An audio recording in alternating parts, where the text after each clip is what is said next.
또다시 11월에 한 주가 끝나가는 이 금요일입니다. 지금 물론 5시 17시 32분 아직 시간에 매매를 하고 있지만은 또 한 주가 오늘 이렇게 끝나가고 있는 그러한 시점입니다. 저 개인적으로는 이 주가 지수가 이렇게 막 이런 식으로 크게 오르고 이런 것보다는 이렇게 조금은 완만하게 크게 오르지도 내리지도 않는, 오늘 뭐 코스닥 같은 경우도 최근 연 4일 동안 화, 수, 목, 금 거의 강보합 수준으로 이렇게 움직임이 나왔죠. 이러한 시장이 오히려 조금은 마음을 안정되게, 그리고 종목들을 좀 차분하게 볼 수 있어서 오히려 매매하기 더 쉬운 그런 한 주였던 것 같습니다. 이렇게 막 급등이 나오면 또 급락이 나오고 참 매매하기 어렵잖아요. 일단 오늘 같은 경우도 보유 종목이 이렇게 9종목 중에 7종목이 크던 작던 상승이 나오고, 이렇게 두 종목만 좀 하락하면서 뭐 두 종목도 1% 이내 0. 몇 프로 하락하면서 조금은 여유 있게 한 주를 마무리하는 그런 시간을 가졌습니다. 자, 그런데 저 같은 경우 예전에 종목을 매수만 하면은 심장이 참 콩탕콩탕한 그런 경우가 참 많이 있었습니다. 뭐 어떤 특정 종목을 진입만 하면은 그 종목을 계속해서 뚫어져라 볼 수밖에 없는, 그만큼 심장이 콩닥콩닥거리고 얼굴도 빨개지고 계속해서 그러한 매매를 한 경우가 있었습니다. 물론 좀 오래전 얘기이긴 한데, 우리가 종목을 매수를 했을 때 이미 뭐 어찌할 바를 모르고 계속 쳐다볼 수밖에 없는 그러한 상황이 만들어질 수도 있겠죠. 그렇죠? 저도 예전에 한동안은 계속 그러한 매매를 했었던 경험이 있고요. 그렇죠? 오늘은 그러한게 종목을 접근을 했을 때 내가 왜 마음이 그렇게 조급해지고, 그리고 어찌할 수 없이 계속 종목을 봐야 되는지, 거기에 대해서 우리가 좀 생각해 보는 시간을 갖도록 하겠습니다. 자, 종목을 매수했는데 좀 여유를 갖지 못하는 그러한 상황을 좀 몇 가지를 한번 보게 되면은, 첫 번째는 뭐가 있을까요? 그렇죠. 차트, 매수, 포인트. 어떤 차트에서 이 종목을 매수했느냐에 따라서 이렇게 매수하자마자 계속해서 쳐다볼 수밖에 없는 그러한 상황이 만들어집니다. 그 얘기는 안정된 자리보다는 이런 모습도 있겠죠. 이렇게 주가가 오르다가, 그렇죠, 주가가 이제 빠집니다. 빠졌더니 야, 이거 올랐던데 이제 많이 빠졌네. 또 매수를 해줍니다. 주가가 이렇게 하락할 때. 그렇지만 주가는 더 빠지죠. 더 빠지네. 매수. 그렇죠? 더 빠지네. 이제는 완전 바닥이겠지. 또 매수. 그런데도 주가는 더 빠지죠. 이랬을 때 주가가 하락하는 모습이 나올 때 계속해서 매수를 해주게 되면은 그 다음 날도 추가 하락이 나올 가능성이 높다는 것을 알면서도 여기가 바닥은 아닐까, 또는 여기 이만큼 빠졌으니까는 이젠 올라주겠지, 이런 식으로 이제는 생각만으로 접근을 하기 때문에 그러한 경우에는 매수를 하고 난 다음에도 어떻죠? 마음이 불안하고 계속 쳐다볼 수밖에 없죠. 그래서 저는 항상 말씀드리는 것이, 우리가 종목을 매수를 했을 때는 어찌됐든 주가가 올라갔고 조정은 다 나올 수 있죠. 그래서 최소한 이렇게 횡보하는, 옆으로 기어갈 때 매수를 한다던가, 아니면은 추세적으로 오르다가 좀 조정이 나오는 이런 눌림목, 그렇죠? 이런 모습이 나오는 이런 눌림목, 그리고 이렇게 이런 눌림목을 좀 공략을 해준다. 그래서 1번 아니면 2번, 최소한 이렇게 하락을 계속 만들어가는 하락 추세에 있는 종목은 매수하면은 심리적으로 쫓기고 조급해질 수밖에 없다라는 것이죠.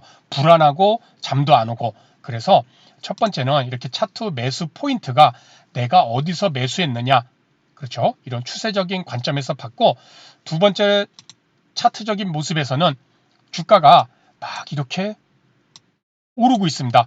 그렇죠? 5일 이평선은 여기 있는데, 이게 5일 이평선인데 5일 이평선에서 막 이렇게 점프를 뛰는 그러한 자리에서 내가 막 매수를 한다. 심리적으로 어떨까요? 불안할까요? 안 불안할까요? 당연히 불안하죠. 이런 자리는 단타 영역이면서 단타꾼들이 들어가서 짧게 먹고 나오는 그러한 자리이고, 또 보유자들이 수익을 즐기는 자리입니다. 신규 매수를 이런 자리에서 했다가는 어느 순간에 이격을 줄이는 하락이 느닷없이 나와도 이상하지 않다는 것이죠. 이평선에 이격을 줄이는 이런 하락이. 그러면은 고스란히 손실을 볼 수밖에 없는 그런 확률이 상당히 높은 모습이기 때문에 이런 자리에서 매수를 했다면은 또 차트 매수 포인트가 너무 높은 자리에서 캔들상 매수를 했다면은 또 심리적으로 불안할 수밖에 없다라는 것입니다. 그렇죠? 그래서 첫 번째는 이런 식으로 추세적인 면과 캔들상에 너무 단기간에 오른 종목을 접근했을 때는 뭐 달리는 말에 올라타야 된다. 그러한 생각에 접근했을 때는 손실을 또 심리적으로 불안할 수밖에 없다라는 것이죠. 그리고 두 번째, 과거에 저 같은 경우 이런 종목들을 차트상으로 매수했을 때는 항상 마음이 조급하고 차트를 또 종목을 계속 볼 수밖에 없었습니다. 두 번째는 또 뭐가 있을까요? 그렇죠. 종목 매수 자금 크기죠. 우리가 쉽게 얘기해서 한 종목당 들어가는 매수 자금, 뭐 누구는 모르겠으니까 그렇죠. 한 종목에 내 전 재산 다 들어가면은 몰빵이라고 그러죠. 거기에 수익이 나면은 수익금도 상당히 커지죠. 하지만 내 자금을 전체가 다 들어갔다면은 그 종목을 볼 때마다 계속 체크를 할 수밖에 없죠. 왜?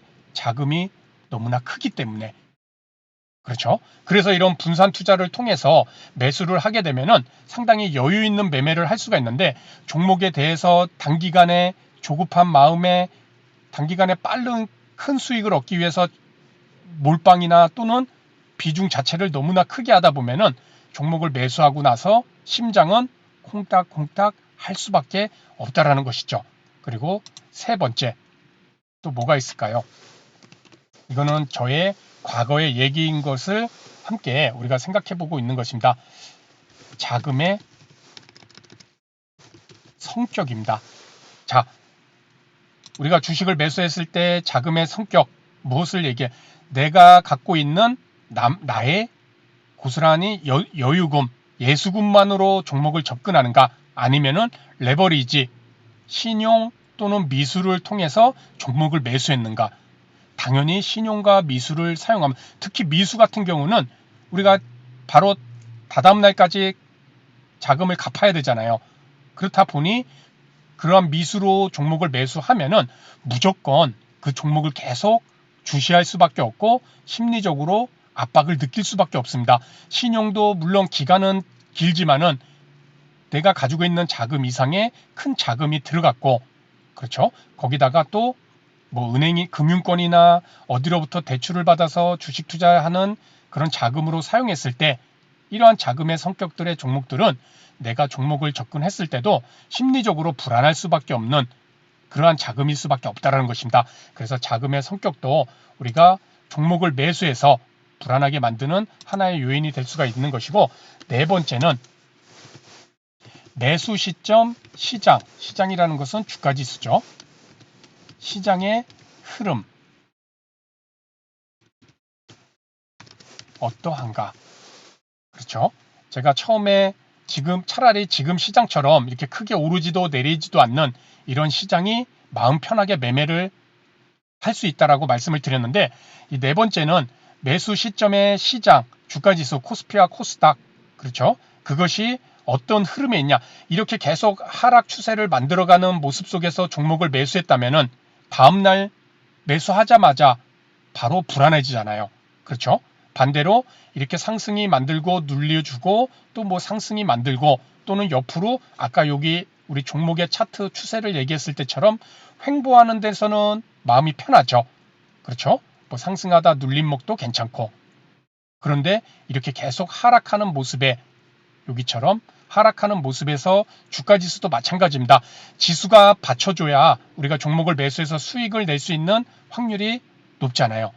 뭐 퍼센트로 뭐 몇 퍼센트까지 얘기할 수는 없지만은 저도 개인적으로 수익은 시장이 만들어준다. 이러한 생각을 항상 갖고 있습니다. 그만큼 시장 상황에 따라 내 계좌의 수익금이 천차만별로 달라질 수밖에 없다라는 것이죠.